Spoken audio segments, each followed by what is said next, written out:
Hey everyone. This week's Parsha, Parshat V'yechi, is the final Parsha in the book of Bereshit, in the book of Genesis. And part of the Parsha is Yaakov, Jacob. Before he passes away, he calls together his 12 sons and he gives them blessings. But here's the problem. Not all of them receive, you think of a blessing as like a nice thing. That's not necessarily the case. For instance, he starts off Reuven, his oldest. Bechori, you're my oldest, the firstborn. Atakochi, you are the beginning of my strength. And what does he refer to Reuben as? Pachas kamayim, you are as unstable as water, making reference to a particular event. But in general, we saw this with the story with Joseph and the brothers, that Reuven wasn't the most leader. He didn't really display leadership. He sometimes acted very rash in some of his suggestions and such. And this is what Yaakov is pointing out to them. Then he goes on to Shimon and Levi. And they were the two brothers who, when they went to save their sister Dinah, wiped out the town of Shechem. Yaakov wasn't happy about that. And he makes reference to it. Klei Hamas, the instruments of violence, is what defines them. Arur apam, he says, cursed is your anger. So here, towards the end, Yaakov is kind of like, not all the brothers get this, the rest are pretty positive, but these three in particular at the beginning, he's sticking it to them a little bit. One can only imagine, the final words that your father says to you is he's giving you reproof, such hard reproof, and from such a great man like Yaakov. I mean, talk about needing therapy afterwards.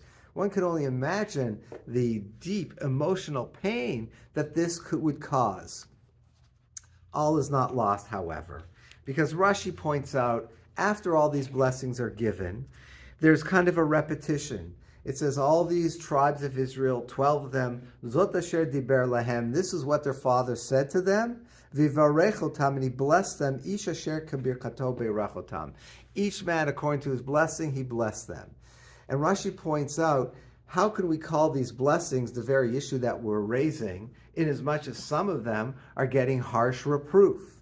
And so based on the language where it says that this is what Yaakov spoke to them, yes, some of them were reproof, but afterwards, after all that, he indeed blessed each and every one. And blessings, we know, are very positive. We wish for health and happiness and success, hatzlacha, all that good stuff. So Yaakov didn't leave any of them off with anything negative, with reproof. Some he did start off with that way, but he ended off with everybody on a positive note. And that's a very, very important lesson we got to get out of here, is that sometimes, especially a parent to a child, we have to give our children reproof. We got to correct them. We got to show them what the right thing to do is. And that's painful. That could be painful. The point, however, is never end it on a negative. Always throw in so positive. Always give them a bracha. Always tell them, I know you're going to get better and you're going to become a great individual.